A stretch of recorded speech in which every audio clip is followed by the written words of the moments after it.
Well, imagine being held captive for almost a year with absolutely no recollection of who or where you are because you were forced to take drugs meant for livestock. Human trafficking is a reality for thousands of people.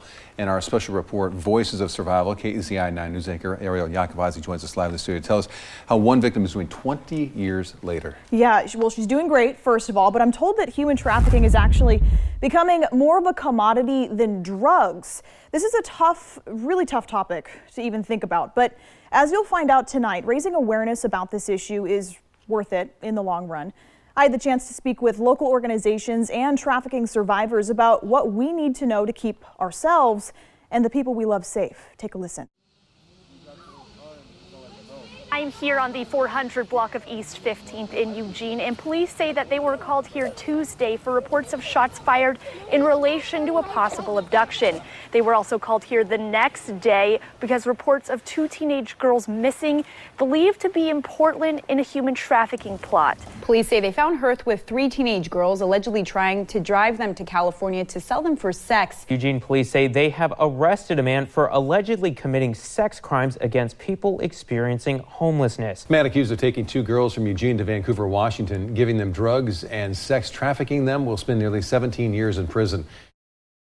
And everyone's looks different. Mary Morrison was your average kid. I was adopted and I grew up in a very loving home. I had a very good education. Born on the East Coast, the beginning of her story is not unlike many others. But I did leave home when I was 18 and I got kind of in a financial situation. But the next chapter of this story isn't something you'd expect. So I turned to adult entertainment clubs. And I actually was coerced and manipulated. Coerced and manipulated by a female coworker. She promised me this job and this great opportunity to come to Oregon and to California and to make all this money. And I was young, naive. Mary made the trip to the West Coast with this colleague in hopes of earning back what she'd lost. Mine was a hostage situation. So I was actually held captive and held hostage for over 8 months, actually in a house in Los Angeles. I gave horse tranquilizer, or what they called back then K2. So the hardest thing for me is I don't ever remember going to the bathroom. According to statistics released by the National Human Trafficking Hotline, here in Oregon, 485 signals were received by the hotline back in 2021. 177 of those signals were from survivors of trafficking. But those are just the people who had the chance or the courage to call in. Human trafficking is happening all around us constantly, even here in Western Oregon. So Eugene and in Springfield, yes, I've 100% met traffickers here. I'm told it's the perfect area for traffickers. Is because it's along what we call the C corridor. And anytime there's a C corridor, it's where your major cities are. And then the traffickers actually go outside those cities to hit smaller communities. Human trafficking has become all too familiar for local law enforcement, too. It's going to be shocking to the conscience. People have a really, really hard time kind of getting their heads wrapped around the concept of human trafficking. Eugene Police Chief Chris Skinner tells me he's seen it all. This is not the first time I've had this conversation. I've been dealing with the concept of human trafficking everywhere that I've been. With his extensive background on this taboo topic, it's one of those things is it's as prolific as you want to go looking for it. Skinner says it can be difficult to help victims become survivors. So many times what happens is we're made aware of something, or a victim comes forward, or maybe a community member sees something and they report it, and then we react to that. One of the things that we have to be better at is the proactivity. Whether it's sex trafficking or labor trafficking or everything in between, this is a pretty big topic to stomach. And it doesn't always look like what you see in the movies. Human trafficking knows no address. And I say that all the time.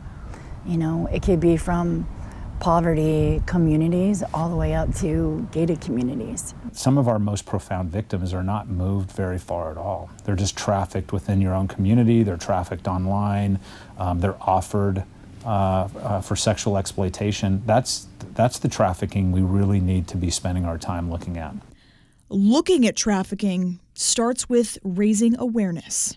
So Junior League is a women's organization that helps promote women to be able to go out and do civic leadership via volunteering and trainings that we do. Monique Offit is the president of Junior League of Eugene. So currently, right now, our focus is homeless youth, homeless at-risk youth, and raising awareness for human trafficking.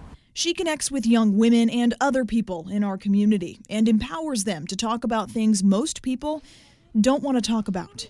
It is an uncomfortable conversation to have, and a lot of people don't want to realize that it's actually in their community. While Junior League doesn't have the capacity to actually take care of survivors after they're rescued, they can help. Somebody comes to us and they say, hey, like, I see that you're doing human trafficking stuff. How can I get this person help, or how can I get myself help? We can't help you personally because we're not trained for those kind of things. However, we can make sure that we can provide you resources to places who, can help in those situations. That includes small training groups or mini town halls where survivors themselves come to talk. Giving them the opportunity to have real life experiences come to the table for the community so they can see what it's actually like. But they also raise awareness in other ways. We partnered with the Junior League here in Eugene to put up signage that lets people know if they're either see something that's suspicious for human trafficking or they're involved in it personally. These signs offer help for anyone in danger or others who see dangerous situations. Airport staff also do training so they can spot victims. It's hard because we know it happens, not just here, but elsewhere. So we do everything we can to try and be aware of it, and if we see something, to be able to say something. And Junior League also has events where anyone can learn more about the magnitude of human trafficking. How we're trying to raise awareness and just kind of give people a little bit of perspective from the advocacy side of it, and how we can provide resources for people. For those who are saved, like Mary Morrison, the process towards healing is often long and excruciating. One of the most important things that I heard when I first got rescued from a therapist is pain and trauma is inevitable in life, but suffering is not. Right? So I chose not to suffer. And now, 20 years after the unthinkable happened to her, she's sharing her story, hoping to help others here in Western Oregon. So Hope Ranch mainly is a loving, safe space for survivors, anyone that deals in sexual assault. It's a safe space that everyone has had training, and some of the people also are survivors themselves. But what can we do in our own homes to keep our families safe? Mary says she knows exactly what to look for. So you're gonna look for flashy cars, flashy jewelry, like the ones that have 6 phones. So they want the world to know what they do.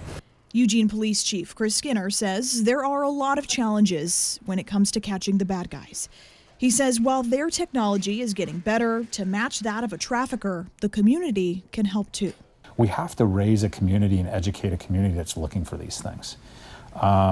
Trainings that are going on, trainings with our hoteliers that are running hotels that often have trafficked victims in and out of their hotel rooms, or meeting certain individuals at hotels with trafficked victims. Oftentimes we have people that are witnessing trafficking happening without recognizing it for what it is. He also says it comes down to being able to respond quickly.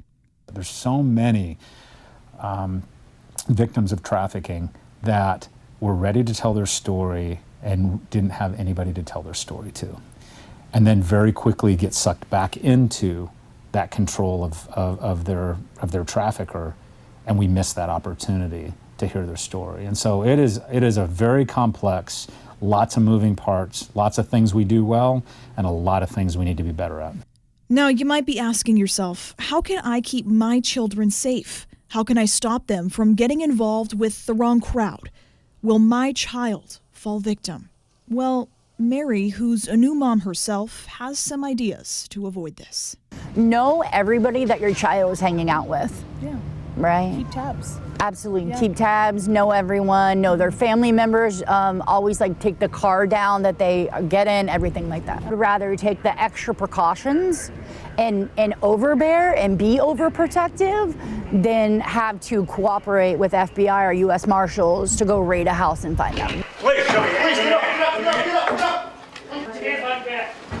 And her parting message: there's hope. There's always hope, and it's not a hopeless situation, it's hope.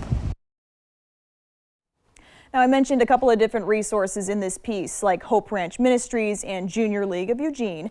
I've included links to these organizations on our website, kezi.com. I'd also like to offer a special thanks to everyone who shared their stories with me for this special report. Without your voice, none of us would know just how much awareness needs to be brought to the topic of human trafficking. Live in the studio tonight, Ariel Yakabazi, KEZI 9 News.